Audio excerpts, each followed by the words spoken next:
राधे राधे महाराज जी। मैं पेशे से एक चिकित्सक हूँ, पर 13 साल से उन पुरुषों की मदद करता हूँ जिन्हें महिलाओं द्वारा या किसी के द्वारा झूठे केस में फंसाया जाता है। महाराज जी, मेरा प्रश्न है कि कर्म और धर्म के सिद्धांतों के अनुसार जब किसी पर झूठा आरोप लगते हैं तो उसे क्या करना चाहिए, क्या आंतरिक भावना रहनी चाहिए? देखो, पहली बात है, जब हमारे ऊपर झूठा आरोप लगे तो हमें पूरा प्रयास करना चाहिए अपने को सत्य साबित करने का। और जब हमको उस सत्य साबित करने पर भी दंड मिल रहा है और हमें वास्तविक दंड मिला, तो फिर हमें विचार करना चाहिए कि हमारे उस पाप का ये फल है जिसका ना सरकार ने दंड दिया और ना हमने प्रायश्चित किया, लेकिन पाप किया है। तो घूम करके यहां हमने पाप नहीं किया लेकिन मुझे दंड मिल रहा है, तो निश्चित समझो मुझे मेरे उस गुप्त पाप का फल है जिसको कोई नहीं जानता है। कई ऐसे गुप्त पाप हमारे द्वारा होते हैं जिनका ना भारत सरकार से दंड मिला है और ना भगवान के द्वारा दंड मिला है, तो वो कर्म हमको दंड देगा, ऐसी जगह फंसाएगा जहां हम बिल्कुल गलत नहीं है पर हमको वो दंड भोगना पड़ेगा। पक्का वो हमारा पूर्व का प्रारब्ध है, पक्का पूर्व का प्रारब्ध है। एक आदमी ने किसी महिला से प्रियता करके और उसको बाद में छल करके मार दिया और अपने ही घर में गाड़ दिया और कोई नहीं जान पाया और कहीं बाहर से फंसा के लाया था, ऐसा हो गया। बहुत अच्छे से जीवन चलने लगा। सामने एक स्वर्णकार की दुकान भी थी और घर भी था, और घर में ही दुकान खोले हुए था और 2 पुलिस कर्मचारी उसकी सुरक्षा के लिए आया करते थे। और वो बहुत बेईमान स्वर्णकार था, मतलब छल कपट करना, असली स्वर्ण को नकली करके, ऐसे कई तरह से मिलावट करके बहुत। और वो जो दोस्त की सुरक्षा में आते थे वो उसकी पोल जानते थे, तो उसको कुछ वो देता रहता था। ऐसा होते हैं, छल कपट वाले आदमी भी होते हैं, छल कपट वाले रक्षा सूत्र विधान वाले भी होते हैं। अब एक दिन किसी अच्छे स्वर्ण के उसमें उसको लाभ मिला, तो ये बात जब उन कर्मचारियों ने देखा तो उसे कहा हमें अच्छा दाम दीजिए। उन्होंने नहीं दिया तो रात्रि में आके प्लान बना, बहुत वर्षों से मिलजुल रहे थे, स्वर्णकार को मार दिया, एक अटैची में बंद किया और बॉक्स में सारी, जहां सब पता था, वो संपत्ति और स्वर्ण लिया और निकल ही रहे थे कि वो आदमी लोग शंका करने निकला। कौन?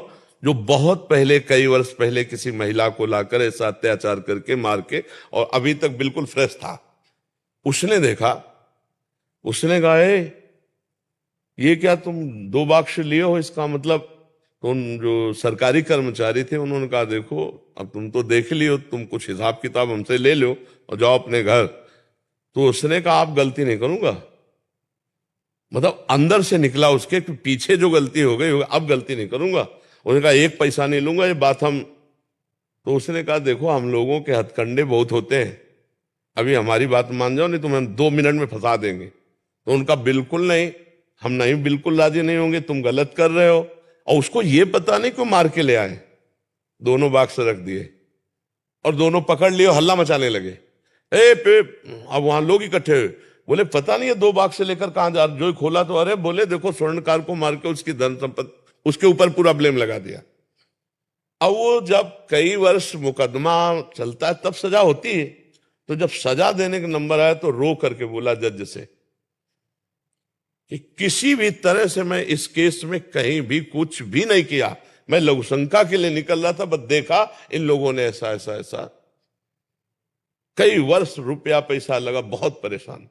जज ने तारीख आगे के लिए बढ़ा दी, उसके आंसुओं में दम थी, तो उसने खेल रचा, एक आदमी को मृत घोषित किया अपने ही परिकर में।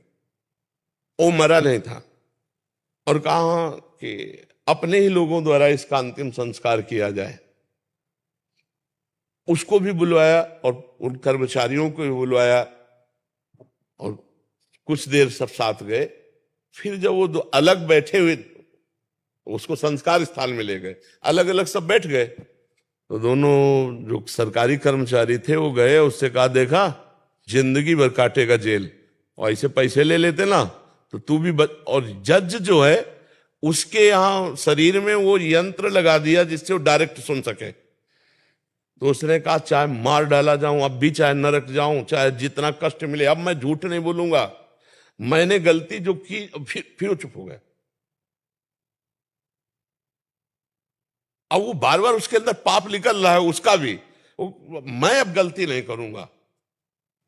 जज ने पुलिस वालों को उनको बुलाया और कहा यंत्र फिट है उसके पास, आपका पाप रुका नहीं, आपने बोल दिया है, मुझे पता चल गया है, इसका पूरा का पूरा खेल आपका है। फिर उसको एकांत में बुलाया, बोले आप इतना बोल के रुक गए थे कि अब नहीं करूंगा, तो आपने पहले कुछ किया क्या? अब वो चुप हो गया। बोले आप रो के कह रहे थे मैं झूठा हूं, मुझे इतना कष्ट मिला, मेरा पैसा खर्चा हुआ, यह हुआ, आप बताओ कुछ किया है? बिल्कुल आपको माफ कर दूंगा, केवल मैं जानना चाहता हूं कि आपको इतना कष्ट क्यों भगवान ने दिया। तो उसने कहा हम ऐसा ऐसा। तो अव्यक्त पाप ले कहां फंसा के उसको कितला कर।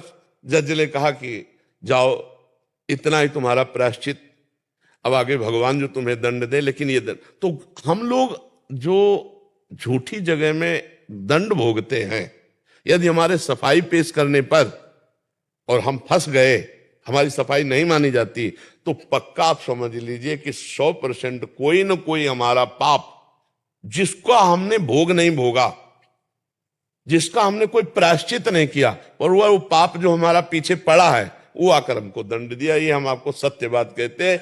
अवश्य में भोक्तव्यम कृतम कर्म शुभाशुभम, जब तक हमारा कर्म नहीं होगा तब तक हमको दंड नहीं भोगना पड़ेगा।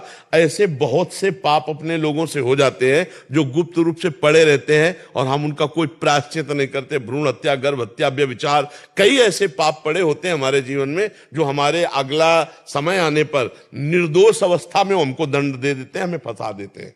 आप समझ पा रहे हैं? तो हमें चाहिए कि फिर धैर्यपूर्वक भोगना चाहिए।